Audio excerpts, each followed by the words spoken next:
One of the most common things in Torchlight right now, at least, is that it's pretty difficult to find a build that you can use the hero rankings, right? But it doesn't really give you that feel for what the build is or how it works, or if you're going to die a lot or if you're going to do a lot of damage. You can just kind of see what they've got on. I've gone to the trouble of finding the top 10 builds that have come across my radar so far this season.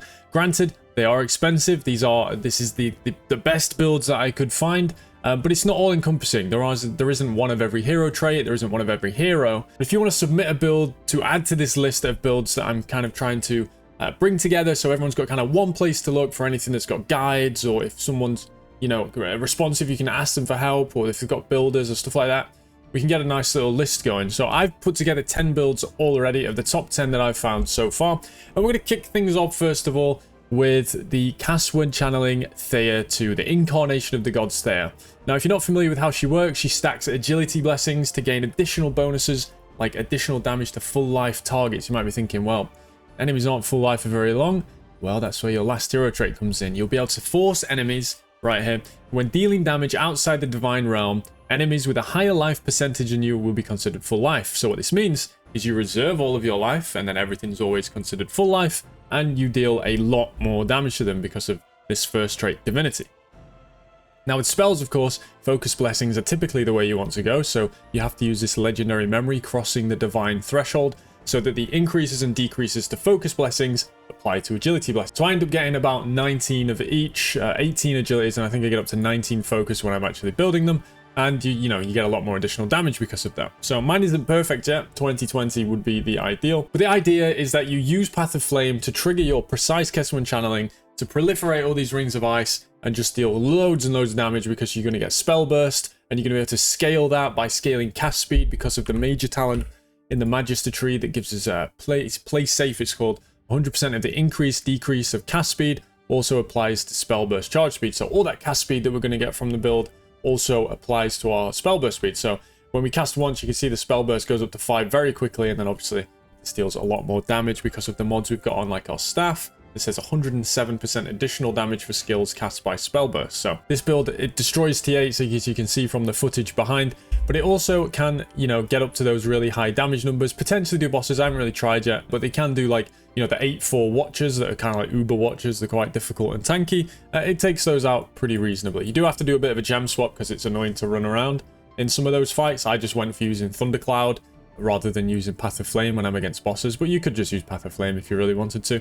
The gear itself focuses on stacking focus blessings, so every source we can get, you grab further on your gloves, and then all of it's just put into levels. So levels on boots, levels on amulet, levels on chest, levels on gloves. We end up getting our icy ring. Let's see what we actually get it up to by the time all is said and done. 40. I've got a level 40 ring of ice, and that's what you're looking for, as high as you can get with either gearing or slates. Slates are where the most of the money is going to go on this build, as, you know, you want some pretty expensive corners. You don't have to get ones as good as mine. You could, you know, get one of these mods on each corner, and then like a decent mod instead of getting, you know, this is the best corner in the game. I got it because I can use it on every character, but you could get this and another useful mod, and then this one and another useful mod spread out. But these will be in the builder. Everything you see in this video will be on the list, either with a builder or a video link to the guide from the person who made the build, at least as far as I know. So that's the first build, Ring of Ice Thea, and moving into the next one, we're using Seething Rehan. This is one of my favorite heroes. I love the playstyle. It's kind of like having a Mirage Archer, but melee, if you're familiar with Mirage Archer in Path of Exile. What we do here is we use the Future Burnt Offering in the 5th engram slot, and what this means is whenever we're berserking, our spirit will exist and we won't be able to attack. You will be considered disarmed, but this actually considers you unarmed as well, which is very important for how the build works. And then you also get 2 of these memories that give you 9 additional rage when your spirit uses a skill, and you'll be able to permanently sustain your rage. Scaling damage and survivability and such, we are using the hero trait that reduces our maximum resistances to 60, effectively giving you 75% more elemental damage taken, which sounds scary, but you do get additional life per 15 resistance exceeding the maximum resistance. So you do get some of that tankiness back, but figuring out the defenses on this build is one of the troubles, definitely. You do end up getting a large life total. I have some messing around to do. These boots, ideally you would get corroded, so then you'd get 7% elemental resistance for every stack of tenacity blessing, which would then scale your life even further. My build is kind of in a bit of a middle ground at the moment. I made this build differently than the way I ultimately want to build it. But the tenacity stacking is very, very strong, as well as strength stacking for this mod on the chest. That gives you physical damage per 3 strength when unarmed. The problem with this build, ultimately, if you're going to build it, is that it is very dependent on a pedigree that requires either resolve, ideally, because this gives you more armor, or the sacrifice pedigree. And I'll go into the trade house and show you why that might be a bit of a problem. When we type in here, sacrifice. Yeah, as you can see, very expensive. Some of these are actually pretty good. This one's actually really good. I'm kind of considering buying this. I'm not going to. Maybe you guys want it. It'll be there. But pedigrees, very, very expensive. But sacrifice means that we can move out of this particular talent tree, Onslaughter, which isn't all that good. This major talent's kind of useless. The only way you could make use of this is if you got a corroded guttural of the drowned that causes you to be considered low life all the time. So that's an option if you want to try that. I didn't personally go that way, but you could use that, and then you've got no loose ends for that 35% additional attack damage. But this tree isn't all that great, but you have to be there for sacrifice. Otherwise, you could come into the Brave, and in here you're going to get much more good stuff. You're going to be much tankier. You're going to be able to get loads of armor, some percent strength, incremental multi-strike damage, which you could definitely scale with the build if you choose to go with something like a Farewell Desire. A very, very strong build with a lot of options available to it, and one that I'm definitely going to try and min-max further. But the builder for this will be in the description. That's my second build. And now moving on to other people's builds, we're going to kick off first of all with the best build I've seen all season, without a doubt. And the credit for this one goes to Obnix. His character here, you can see Obnix S Tota, he's playing Frost Iris. So he's using Iris with the Summon Frost Spirit. And he has min-maxed this to the point where he says it's ridiculous. But he does have a very thorough guide in the form of a Google document, which I will link again on the page and in the description if you want to go and access that. He has multiple builders of multiple stages of progression for how much FE you have. You don't need to come and look at his character and, you know, think, holy shit, the guy's got a double corroded exquisite box. I need this or I can't play the build. Absolutely not the case. And you're going to be deleting the game on much less gear than Obni has put together here. Yeah, he's at the point where he can cap the dummy with 1 link on his Frost Spirit. So don't worry about it. You do not need the FE that he's invested. It might cost you a bit. Obviously, it's an end game build. It needs legendary memories. These things aren't going to be free, obviously, but ultimately, you're not going to need the level of gear that he has right here, as he's doing massive amounts of overkill damage, and he's basically immortal. So very strong build. Screen wide AoE. You can see from the clip, it's blinding. You will have to turn the particle effects down, but incredibly strong build, and definitely one to play if you're an enjoyer of Iris. If you've got the battle pass and you're thinking how you want to scale that further, one to look out for. Now moving on, we have Flame of Pleasure. We have 2 builds for the Flame of Pleasure. I was really anticipating this having probably one of the best builds. Maybe not quite, but certainly one of the most popular builds and one of the strongest, if not the. As I said, I think Obni's is probably the strongest, but this one right here is the Path of Flame kind of reap scaling, affliction scaling build. You just run around with your Path of Flame, you apply a dot to everything, and then you reap it off with Reap Purification and just one-shot it, basically. Every single mob that you run past, even bosses in most cases. Thor has made this, and this is a very min-maxed version of the build. If you want to find it on the EU ladder, it is called Disproven. He's taken down the 5th Keegan event, and yeah, I mean, it's super min-maxed. He's got Sparks of the Moth, he's got like perfect corners. Again, you don't need this level of gear, but this is something certainly to go off of if you're looking at trying out this build. Very strong one, very popular in Asia. Lao P, who is a very popular Asia content creator, has made a budget version of this build in the form of a YouTube video that he very nicely spoke over in English. So I will link that in the description. Go make sure you watch that video. Give him the love for the build if you do use the budget version. And if you want the more expensive one, you can look at Thor's here. Now, speaking of Thor, he's also playing a Thundercloud build. This guy's got way too much time, even more than me by the looks of it. And it's on Thea 1.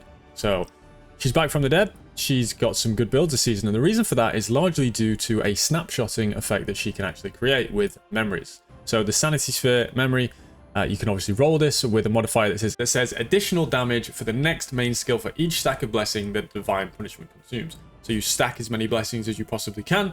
You ramp up your Thundercloud to 1 less than the maximum stacks. Your Divine Punishment goes off. Tap your Thundercloud to bring it to the maximum stacks. And then for the duration of that entire Thundercloud, it snapshots this effect, and you just deal a ton more damage. He's chose to scale this particular way of playing Thea with Shock, and with things like Thunder Manipulator, Misfortune Watch. Obviously, this guarantees a crit, so you don't have to scale crit, because you can also snapshot this effect that causes the entire Thundercloud to crit no matter what, so you don't need to get like fervor or any of that nonsense. You just always crit, and then you're applying all these shocks, you're settling your shock loads of times, scaling ES, getting lots of auras. Very, very, very strong build, and the concept as a whole is very, very malleable. You could apply this Thea concept to basically anything, whether it's sentries, anything with a duration, basically anything that's going to last a long time. You snapshot that effect, and then it's going to last you a long time. Sentries are a big one. Another one that I definitely want to call out is CWY's Thea 1 Shadow Swamp build. I think he mentions in the video that he got this build from Billy. It was an Asian content creator that made it, but since he's made the video and the guide, you should definitely go check this out. I won't go into too much detail in this video, as you can go over there and check it out and see how he's done it. He does mention that it's extremely expensive, you know, but the build does look very, very cool. Let's see if we can get some gameplay. But the build does look like it plays really well. This is an 8-4 map, usually just destroying everything. The Shadow Swamp snapshots all the effects, and it just deletes every single mob. Now, if you're a fan of Shadow Swamp builds, but that Thea build isn't quite doing it for you, then Flak has made a fantastic Lethal Flash Karina build. Quite a classic one in the use of desperate measures. You know, this gives you that multiplicative damage for every ammo that you consume. But with using a Caswell channeling build, this means it's very important that you manage your cast speed to make sure you always have that 6 ammo fired when you do it. So for this reason, you want to make sure that your cast speed is anywhere from 8 to 8.5, and you also want to make sure you don't pick up any agility blessings on your build. This is so you don't get that additional multiplier to your cast speed that's going to ruin that 8.8 to 8.5 ratio. If you get a bit less and you want to calculate the agility blessings in, you can, but I guess that's going to be a bit more intricate. This one though is a fantastic one. It's scaling, again, blur effect. You're going to get this additional movement speed. You're going to scale all the blur effect with a chaotic ending, and your choices on the tree giving subtle impact, which causes enemies to take additional dot damage. So you get that tons of blur effect. You're applying tons of wilt with the evil heart armor, and then the boots give you that additional erosion damage for every 5% of missing life. And since you're reserving so much of your life, this ends up being an enormous amount of additional damage from just a pair of boots. So you can see this build ramps up very, very quickly. Another important thing is make sure you don't level your Path of Flames up too much, or the mana cost will come back to bite you. You can set this to level 1, and then the mana cost will not be an issue, and then it will still trigger as much as it needs to. Now, there are some important nodes to look out for on the slates. This is stuff like blur effect for every 1% of life lost. This ends up being a very large amount of blur effect, since again, you're reserving all that life. The additional erosion damage per stack of wilt inflicted up to 80, so you get 80% most of the time damage just from one slate mod. Very, very powerful. And then this one right here that causes your ailment damage to ignore enemy resistance. So the enemy's main way of dealing with your erosion damage is to resist it with their erosion resistance, and this slate means, well, they can't do that. The rest of the slates is going to be things like spell skill levels, reaps, the ability to gain additional projectiles when you trigger a skill. There's actually multiple of these to get +2 projectiles. And then if you just need some additional damage, you can get things like additional damage to cursed enemies, additional damage to life. These are what the slates are going to be. Ideally, you get them on corners, and you go for this very standard 3-corner, 2 regular slate, 1 pedigree setup. This is what you'll see on a lot of builds. There will be an end game builder associated with this one that will include really end game slate modifiers, a pedigree with 2 stats, the corrosions you'll want on your chest, for example, getting that inflict additional wilts, and it has a lower % chance to remove the wilt. That's going to be a big upgrade for you to get, as well as just crafting out your gear much better. Maybe even getting a corroded belt, because this will allow you to swap out your neck to a better crafted one with like erosion levels and active levels, all that kind of stuff. So there is a lot that this build can do, and a long way it can scale from the builder shown here, and it is one that is absolutely capable of doing the dummy cap and all the content in the game. Next, we have one from Extra. If you know, Extra is one of my colleagues at Maxroll, and he has a very good brain for Torchlight. He's like a Wikipedia for the game. He logged in this season and went, okay, Bing, well, no one's playing Bing. Corrosive Shot, well, no one plays Corrosive Shot. And Extra saw those 2 things and, you know, decided he'd break the game with it. And that's exactly what he did. He's up there farming the hardest bosses in the game on a Corrosive Shot Bing using a cannon. What more do you want? That's very out there as an idea, and he's put it together extremely well. And he has a minor guide as well as the builder available to you.